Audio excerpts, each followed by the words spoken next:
say, for an average runner, not an elite runner. You know, I used to hear that it's 2 races, it's 20 miles, and then it's the last 6 miles. Well, I've tried that, and 6 is too long for me to quote-unquote race. I'm just wondering, if I'm holding a steady pace throughout the run, at what point typically would it be safe for me to kind of just let it go and you know, not all out, but really then just give everything I have to the finish? Yeah, that's a good question. That probably you're the only one who can answer that, you know, because you're choosing the effort that you run at. Like if you ran much easier, you could probably air it out for the last 6 miles, because I'm sure you've run 10Ks before, you know, and just be like running a 10K. So that one's kind of tough to answer, you know, like only you know when you can push and how hard you can push all the way to home. And the only way to figure that out is in training, you know. It's like I know for myself how I'm feeling. For example, if there's a surge, whether or not I can go with that surge, because I've done this in practice so many times. I know if I cross over this boundary, I'm going to go backwards. So you just got to trust your instincts on that one. You know, I'd be lying if I could tell you when you can push. And then with the nutrition question, my nutrition is super simple, and it's come a long ways. Like I remember when I was in high school, I would stop at like In-N-Out Burger before races. It tasted so good, but then I'm like burping it up the entire race. Now, you know, it's changed a lot. I find that shakes sit really well. I'm not talking about like milkshakes. Unfortunately.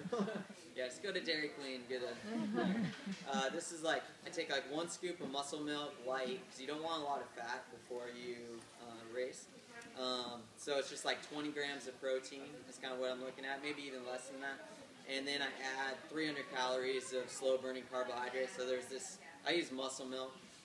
That's the protein I use. And then they make this cytocarb. It's just maltodextrin, just a tasteless carbohydrate. But it's nice because it's really easy to digest, and it actually digests slow, which is hard to find amongst simple carbs, or carbs that sit well, because usually it's the high fiber stuff that makes it digest slower. So that really works well for me, and I try this in practice before all my like hard training efforts and stuff, so I know it's going to sit well. And I usually have that like 2.5 hours to 3 hours before my race. So, and really I'm just topping things off. Like I've eaten really well, lots of small, high quality meals leading up to the race, or the day before the race, but not a lot of fiber, you know. Like usually I eat tons of fruits and veggies and stuff like that. The day before the race I eat 0 vegetables and like as little fiber as I can, because all that stuff stays in your gut, can give you like intestinal problems. So the day before the race, your nutrition really does kind of change a little bit. So let's take the LA Marathon for an example. So start time tomorrow, word on the street is, let's just call it 7:30. If I were racing tomorrow, I would aim to get there probably an hour before, just so I'm not rushed, you know, getting into the corral or what have you. And I would aim to like get out of bed, and I don't really outthink the room when it comes to day of nutrition. I stick with what I know my body likes and what I know it can handle, and I don't try to keep it. I don't complicate it at all. I've tried a bunch of different things, and what I found that works well with me is something that's portable. Bring it with me. You know, I don't need a lot of like. I don't need a bowl and a spoon and milk and like there's just too many components there. You're trying to drive and eat cereal. That's a nightmare. So what I like to do, or what I've found, for some reason, I like muffins. They travel well. You know, if they break, whatever, you know, no big deal. And they sit really well with me. So I've become a muffin eater before.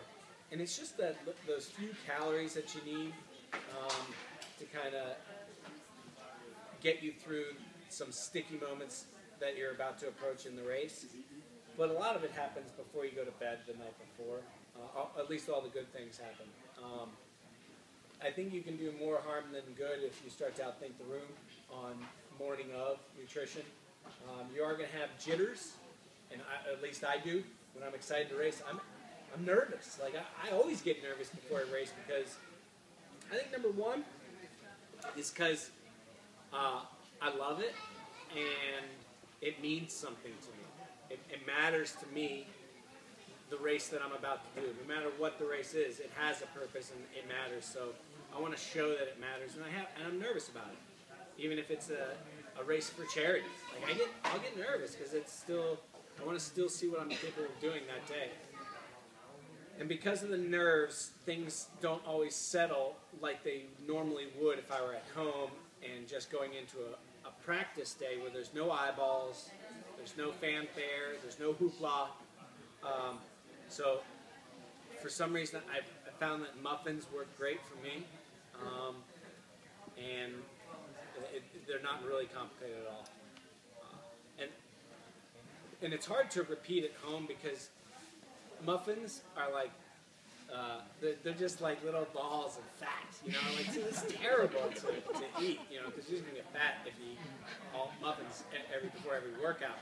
So I don't do that. Like it's not like my pre-workout meal, but I know that pre-race, for the reason the jitters, and it sits well, and I like it. And I know it's also a little bit of a treat to it. You know, I noticed the triathletes rather, they're eating bananas and they're eating solid foods, whereas the elite marathon runners, I don't ever see a goo. I guess they get the electrolytes through the liquids. Yeah, I take my gels and so we get our own special bottles. Yeah. And so I mix it with water beforehand. So I am drinking a gel, but I don't have the time or energy, or I don't think I can, be running sub 5 minute pace and rip it off and and suck it. Then it'd be all You wear it. You wear it. Chocolate. It just doesn't look good. I wanted to ask you, I'm running CrossFit and track right now in high school, and I wanted later to do marathons. Like, I was wondering how many miles about each week you do. Yeah. I found actually, everyone has their own sweet spot with mileage, and I would say like, as you're coming up, it's just super important to develop your speed. Especially with marathons today, like they're so fast, we're trying to run 4:45 pace for a marathon. And so you got to have really good leg speed to do that.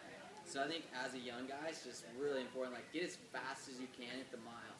And then once you feel like you've kind of topped out at that, then move to the 5K and maybe in college or something, then the 10K. And just like really develop your speed as best you can, because that's what's going to be really important for the marathon one day. And you can like work on your mileage, and I just say really gradual approach to that, I've always been a bit of a high mileage guy, but I've actually found that I run my best marathons off like 100 miles a week, which is what I did in high school, actually my senior year in high school, which I wouldn't advise that for high school runners. I think that's a little bit high. But as long as you're taking a gradual approach, I don't like to throw out numbers because what worked for me might not work great for you. So I would hate to have you copy what I'm doing. I think it's more like you got to learn the principle of what Andy was talking about earlier. Is your body absorbing the training? Is it wanting more? And only you know when that is. When you see yourself improving and you have the energy to go out the door and you want to do more and your times are getting faster and faster, and then just take a very gradual approach to it. Don't ramp up too quick because that's when you get hurt. So just be smart about it and really work on your speed when you're young. I think it's really important. I sometimes, I meet lots of guys who are running marathons when they're in their teens, and I really think that's probably not a great idea. So develop your speed early on and then move up as you go. I was wondering if you guys could talk a little bit about what drives you to do what you do.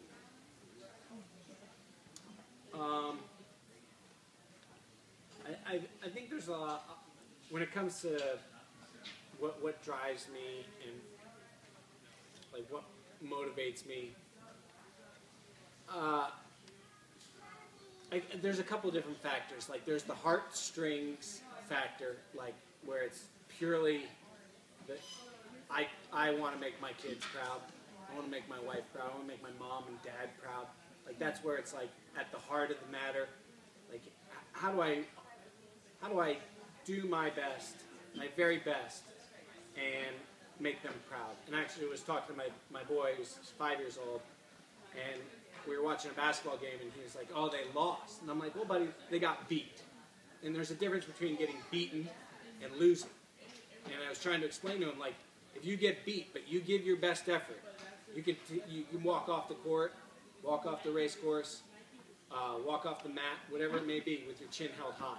But if you lose, and you didn't give your best effort, then yeah, you should sink that chin because you didn't try your best.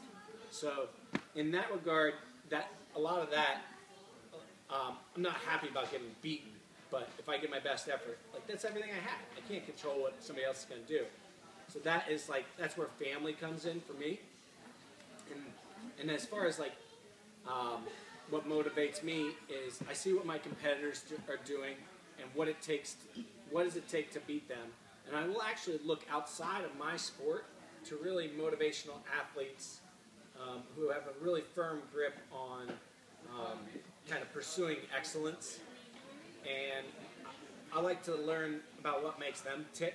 So like guys like Ryan, I'll think about Ryan, I'm like, man, Ryan shows he's dedicated, he shows a commitment to improvement, and he's showing it by eating the right things, by sleeping the right amount, by resting when he's supposed to rest, by pushing when he's supposed to push. So I'll take cues from other athletes, and I'll read about other athletes in other magazines, like whether it's NFL guys. I take small things and I try to apply them to my life and my situation. And I try to learn from people from all walks of life and see if anything that they do either resonates with me or can be applied to my situation, whatever my situation is. And so there's small cues, small lessons, or big lessons. So I read about other athletes. I like to read about small business owners as well. I find that they are very motivated. I like to get tips from business owners. And then I think at the heart of the matter, though, it always comes back to like I want my kids to be like, that's my dad. You see how he's behaving. You see how he's comporting himself. He didn't reach his goal, but man, he's showing me what it takes to be a man. Or look at my dad. He's a winner, and he accomplished his goal, but he's not rubbing it in anybody's face. So I take a lot of cues from my kids now. It's a good question. I mean, I could talk about that for a long time, and I might give a different answer, different every day of the week or whatever, because there's different things that motivate you all the time. It's not always exactly the same. But I think for me, like, I try and run out of like love and passion rather than like I want to beat this guy or I want to prove my naysayers wrong or whatever. Like, I understand that that's something that is a powerful motivator for other people, but it's really not for me. Like, for example, when I was running in the Olympics in Beijing, like, I would catch guys and I would try and encourage them. So I found that when I encourage other people when I race, it actually encourages me and like I run better. And like, I don't know if you guys have ever done that experiment where they're like, they have you put out your hand and they do the power test and they're like, think about something that you hate and then like you can't hold your arm very strong. They're like, now think about someone you really love. And then like you're holding it much stronger. Like, I think that as athletes, like, I think we can get more out of ourselves, which is what I love about the sport and which keeps me in this sport, is seeing what's possible for humans. And I think the best way to achieve that is through love and through helping other people. So that's the biggest reason why I run. And there's lots of different ways to love on people, whether it's encouraging teammates or like my wife and I have a foundation, the All Steps Foundation, where we do work in Africa and all over in the U.S. as well, to serve impoverished people and impoverished communities. So I think just like running out of heart of love, not only do you get more out of yourself, but you also help other people. And at the end of the day, it's like, someone's going to run faster than you. You're going to slow down eventually. Like, what's really important in life. And so that's kind of what I go back to. And Ryan also touched earlier about being a positive thinker. When you have really positive thoughts running through your mind and you're getting positive reinforcements, whether it's through a split or through support off the field of play, you can use that positivity to spur you on. But I've been in situations in every race. Well, not every race, but